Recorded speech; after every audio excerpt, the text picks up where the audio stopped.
Alors, petit point sur les soirées européennes très contrastées de Newcastle et Chelsea.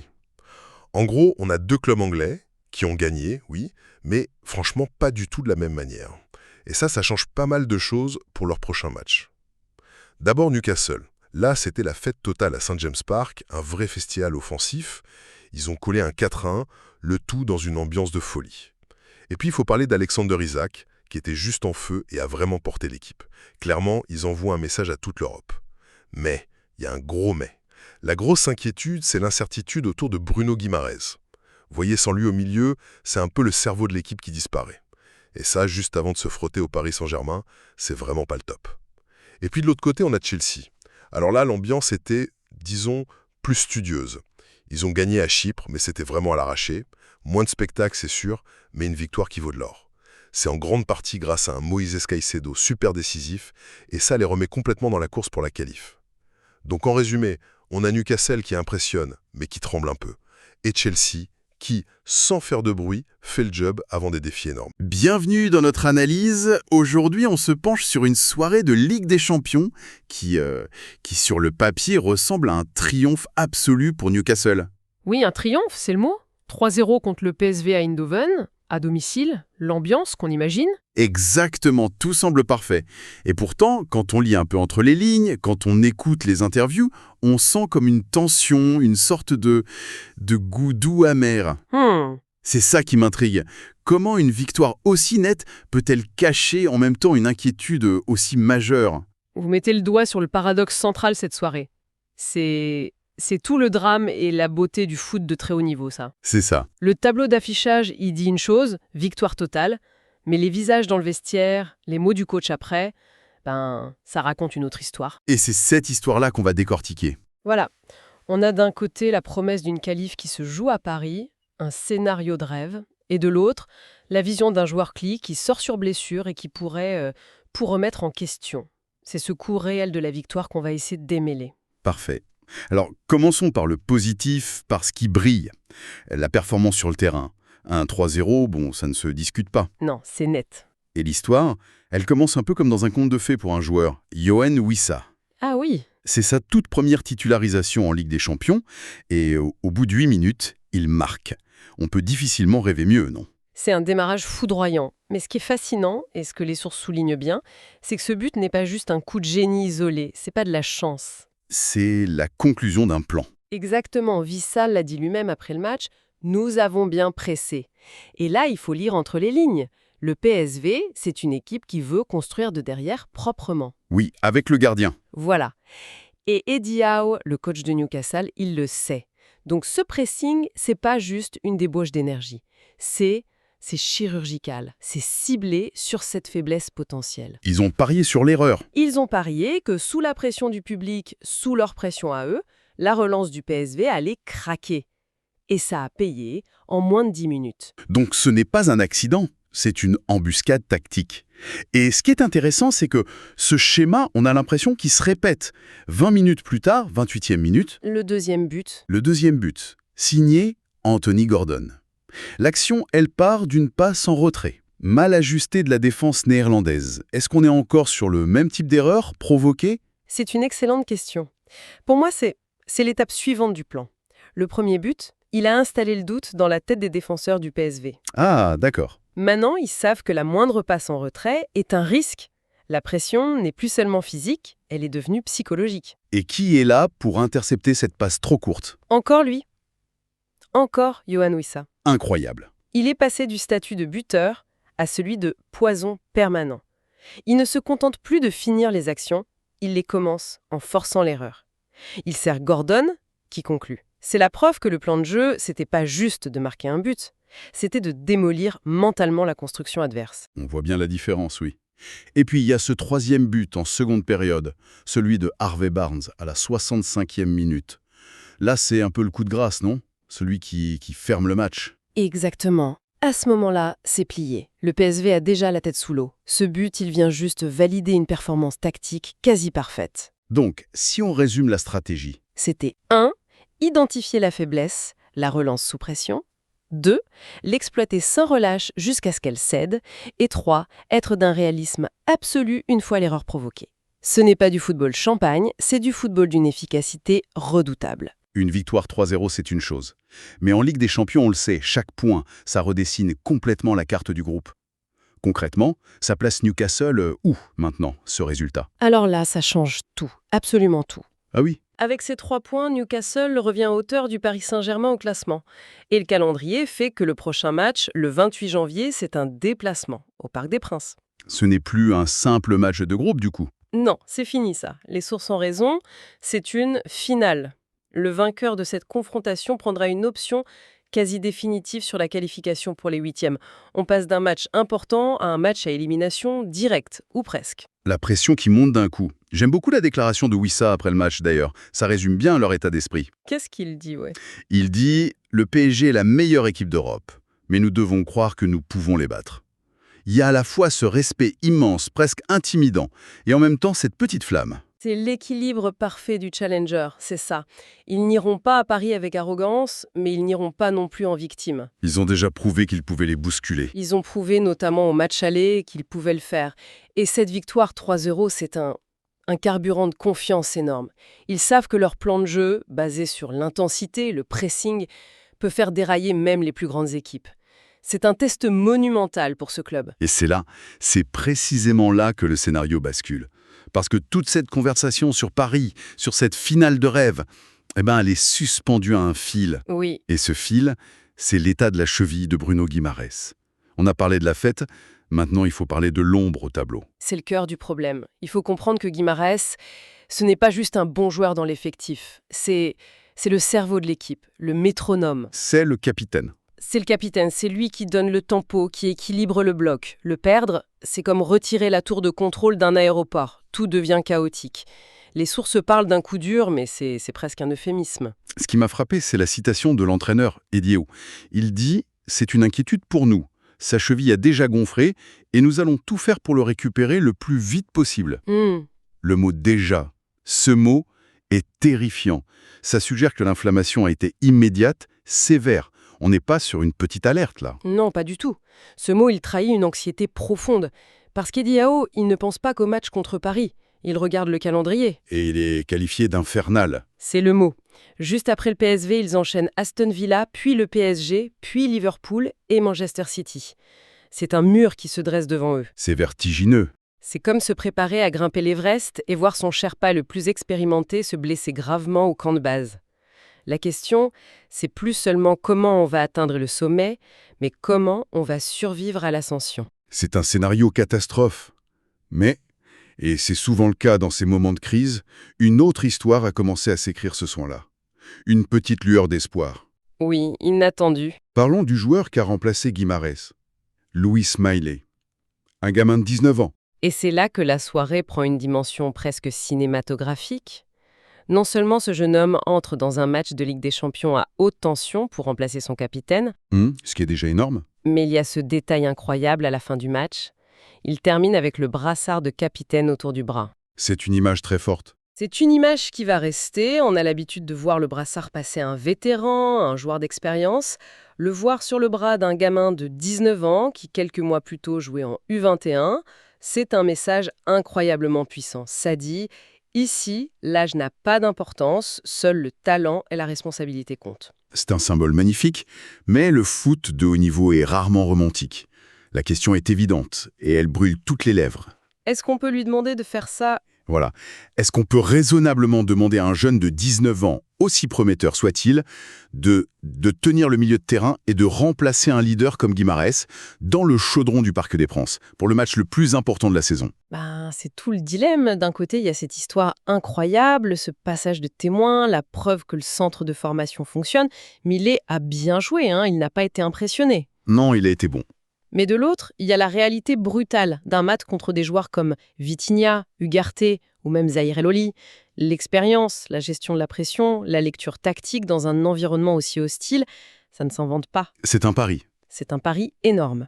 Un pari qui pourrait soit révéler un futur grand, soit exposer sa jeunesse face à des adversaires qui seront impitoyables. Et pour boucler cette soirée folle, la réaction de l'entraîneur Eddie Howe après le match en dit long. On pourrait s'attendre à ce qu'il soit totalement absorbé par l'enjeu parisien ou la blessure. On pourrait, oui. Mais s'il reste d'un pragmatisme glacial, Il félicite Wissa, il se réjouit de la victoire, mais il enchaîne presque tout de suite.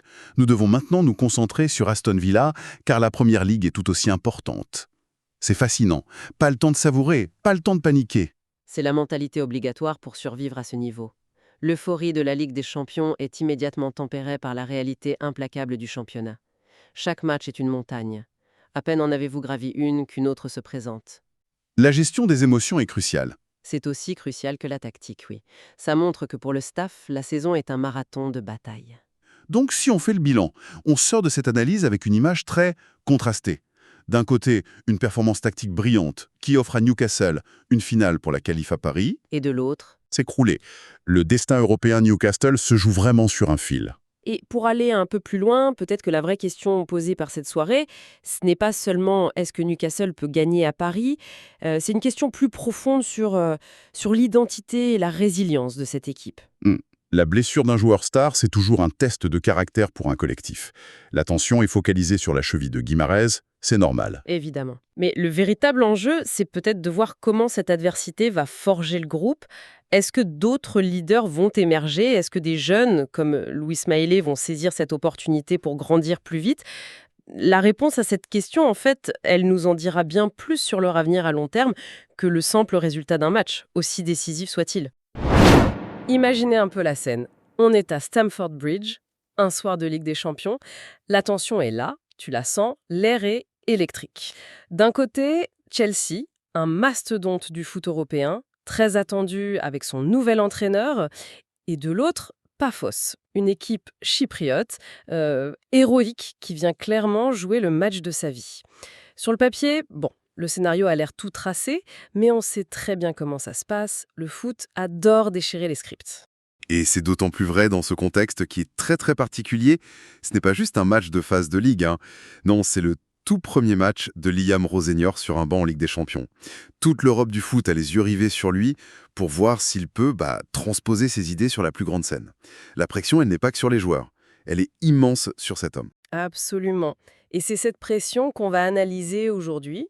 On va se pencher sur cette victoire de Chelsea, une victoire acquise dans la douleur, un petit 1-0 qui ne dit pas tout.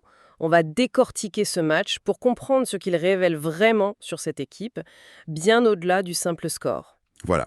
Notre mission, en s'appuyant sur un compte-rendu assez détaillé de la rencontre, c'est de comprendre la dynamique de cette victoire. Est-ce que c'est un succès fragile, qui en fait cache des faiblesses?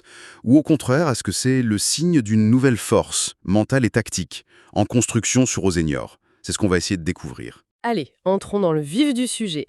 Le premier truc qui frappe, c'est ce paradoxe incroyable entre les stats et le score. La source mentionne un chiffre record pour Chelsea, 94,5% de précision de passe. C'est colossal, on imagine une domination totale, quoi. Et pourtant, pendant 78 longues minutes, le tableau d'affichage reste bloqué à 0-0. Alors la question que je me pose, c'est est-ce que ce chiffre, c'est un signe de maîtrise ou est-ce que c'est le symptôme d'une possession stérile? C'est une excellente question. Et c'est tout le débat autour de ce match. En temps normal, face à un adversaire supposé plus faible, un chiffre pareil sans but, oui, on pourrait dire que c'est un manque d'idées, un jeu de passe latérale. Qui n'amène aucun danger? Exactement. Mais ici, le contexte change tout. Il faut rendre un hommage immense à la performance de Paphos. La source ne parle pas d'une défense regroupée au hasard, non. Elle utilise les termes extrêmement bien organisés. Ce n'était pas un bus garé devant le but, c'était un bloc discipliné, intelligent. Donc ce n'est pas que Chelsea n'osait pas, c'est vraiment que Paphos ne laissait rien passer. Précisément. Et quand la muraille collective craquait un peu, il y avait un dernier rempart. Leur gardien, Jay Gorter, est décrit comme étant en état de grâce. Il a sorti des arrêts décisifs, donc cette patience de Chelsea, c'était pas de la stérilité. C'était une nécessité, tu vois. La seule façon de ne pas se frustrer est de s'exposer à un contre. C'était une patience contrôlée. Une patience qui a dû être mise à rude épreuve. Je pense à deux moments charnières qui ont dû faire passer des frissons dans tout le stade. D'abord, ce but d'Enzo Fernandez. Le stade explose, on se dit « ça y est, le plus dur est fait ». Et là, la VAR, l'arbitre l'annule pour une faute. Psychologiquement, ça doit être terrible. Ah, c'est un test majeur. J'ai vu des équipes s'effondrer après un truc pareil. La fausse joie, c'est l'un des sentiments les plus déstabilisants pour un sportif. Toute l'énergie positive que tu viens de dépenser, hop, ça se transforme en frustration. C'est là que tu vois si le groupe est solide mentalement. Et pour ne rien arranger, la peur a vraiment changé de camp un peu plus tard. Cette frappe de Jaja pour Pafos déviée qui vient s'écraser sur le poteau. On n'est pas passé loin du hold-up parfait. J'imagine le silence à Stamford Bridge à ce moment-là. Ah oui, c'est le moment où le scénario catastrophe devient réel, tangible. Le géant, après avoir dominé, se retrouve à un poteau de se faire punir. Pour un coach sur son banc, je peux te dire que ce sont les pires instants. Chaque minute qui passe après l'heure de jeu sans marquer, ça pèse une tonne. La tentation de tout changer, de paniquer, elle est immense. Et c'est là que la réaction de Rosenior après le match, citée dans la source, elle prend tout son sens. Oui, il a dit cette phrase très forte. Ce que j'ai vraiment aimé aujourd'hui, c'est le langage corporel de l'équipe. L'énergie n'a jamais baissé. C'est la réponse directe à la question qu'on se posait au début, en fait. Exactement. C'est la preuve que ce n'était pas de la stérilité, mais bien un plan. Malgré le but refusé, malgré le poteau contre eux, le chrono qui tourne, l'équipe a continué à y croire. Ils n'ont pas paniqué. C'est une victoire de la force mentale avant d'être une victoire technique. Et pour une première en Ligue des Champions, c'est une sacrée signature pour Rosenior. Et cette persévérance finit par payer. La libération. On est à la 78e minute. On peut presque visualiser la scène, hein. Un corner pour Chelsea, une marée de maillots bleus dans la surface. Le ballon est dévié au premier poteau. Et qui surgit au second? Moïse Caicedo. Il catapulte le ballon de la tête au fond. C'est l'explosion, le soulagement d'un stade entier. Ce but est tout sauf anecdotique. Et c'est très symbolique que ce soit Caicedo qui le marque. La source le décrit comme l'homme providentiel. Elle souligne son importance capitale dans le système. Ce n'est pas juste un milieu qui a eu de la chance, non. Les stats le confirment. Il finit le match avec le plus de tirs cadrés, 4, et le plus de duels remportés. C'est la récompense pour le joueur qui a été le vrai moteur, celui qui a maintenu l'intensité. Il incarne parfaitement ce langage corporel dont parlait son coach. C'est là que ça devient vraiment intéressant. On a ce score serré, ce 1-0, qui pourrait faire dire aux plus critiques « Bon, c'était laborieux, ils ont eu du mal contre Pafos. » Mais Steve Sidwell, l'expert de TNT Sports, lui, il offre une lecture complètement différente. Il affirme que les joueurs adhèrent pleinement à la philosophie de Liam Rosenior. Mais est-ce qu'on ne s'emballe pas un peu? On parle d'un seul match quand même. Est-ce qu'on peut déjà parler de philosophie? C'est un point de vue légitime, il faut rester prudent. Mais la source nous donne des indices qui vont au-delà de ce simple match. Cette philosophie, ce n'est pas que la possession. L'élément le plus important et peut-être le plus révélateur pour la suite, c'est la solidité défensive. Le texte souligne que c'est le 2e clean sheet consécutif, 2e match de suite sans encaisser de but. Ça, dans une compétition comme la Ligue des Champions, bâtir sur une base défensive solide, c'est fondamental. Ce n'est pas un hasard, c'est du travail tactique. Donc cette fameuse philosophie, ce serait un triptyque, la maîtrise technique, la patience et la force mentale, et une rigueur défensive. C'est exactement ça. Le score de 1-0 qui semble décevant en surface cache en fait une performance collective d'une grande maturité. Ils n'ont pas cherché à humilier l'adversaire, ils ont cherché à gagner intelligemment, en respectant leurs principes. C'est le genre de victoire qui soude un groupe bien plus qu'un 5-0 facile, tu vois. Et cette victoire, aussi difficile soit-elle, elle rebat complètement les cartes pour leur avenir européen, n'est-ce pas? Oui. L'impact au classement est immédiat. Oui, et il est crucial.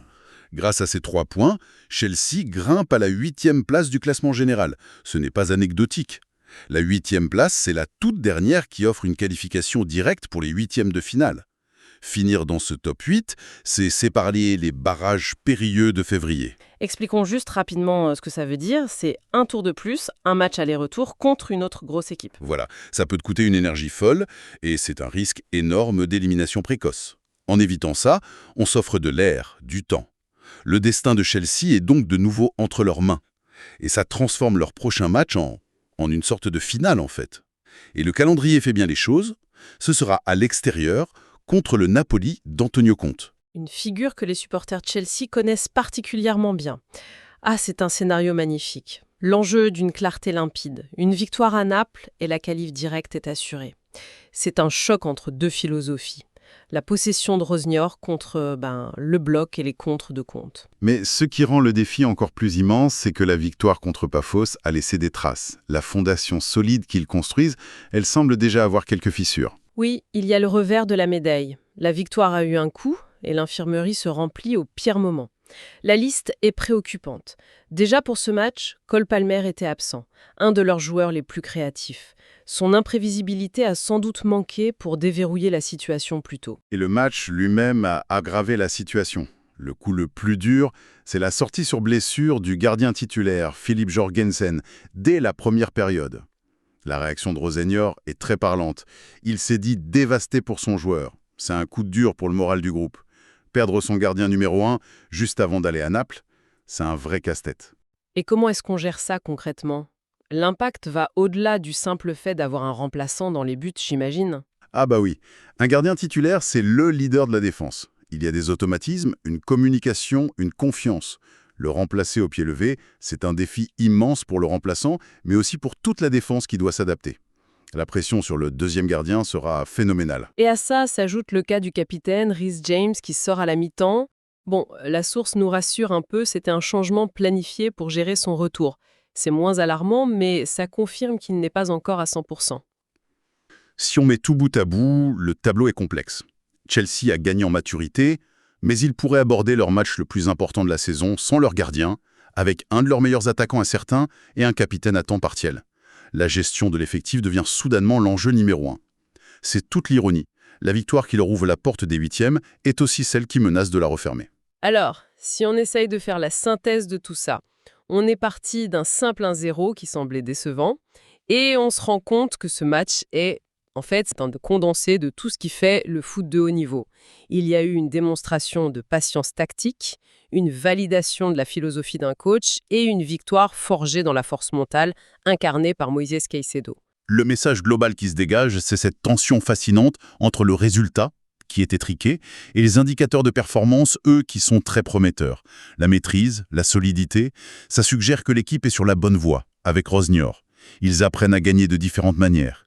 Le manque de finition reste un point à travailler, mais les fondations semblent de plus en plus solides. Ce qui nous amène à une dernière réflexion en se projetant sur ce choc à Naples. On a vu que la source, via les mots du coach, insistait énormément sur le langage corporel, l'énergie du groupe. Maintenant, face à un tacticien comme Conte dans un stade en fusion et avec des absences potentielles, est-ce que cette solidité psychologique, cette adhésion totale au projet, ne sera-t-elle pas finalement l'arme la plus décisive? C'est la question à 1 million. Au plus haut niveau, quand le talent et la tactique s'équilibrent, c'est souvent le mental qui fait la différence. La philosophie de Rosenior, basée sur le contrôle, va se heurter au réalisme de Conte. La vraie interrogation, c'est de savoir ce qu'il emportera.